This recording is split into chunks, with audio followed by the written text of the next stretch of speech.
Мынау хлорофитум. Міне көрсеңіздер, бір ыдыстың ішінде 15 шақтысы отыр.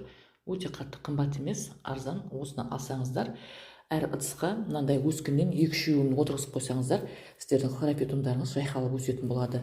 Сосын үйде бұл әдемі көрінеді. Бұл хлорофитум бұрпылдақ топырақты жақтырмайды. Мейлінше бұның топырағы кәдімгі құмды топырақ болу керек. Бұл сонда жақсы өсетін болады. Сосын мен бір ұнатқаным, бұның мына жолағын көрсеңіздер, жолағы ортасындағы ақ, екі жағында жасыл жолақ, иә. Сосын бұның жапырағы өте жұмсақ емес, тастай, сосын биікке көтеріліп өседі екен. Ал мына хлорофитумның ортасы жасыл, жолақтары, ақ жолақтары екі жиегінде, бірақ бұның жапырақтары өте жұмсақ. Ал мынау хлорофитум, жасыл хлорофитум, кәдімгі біздің бала кезіміздегі өсіріп жүрген хлорофитум, бұл өте шыдамды хлорофитум. Сондықтан да осы хлорофитумды үйге өсіріңіздер деп кеңес беремін.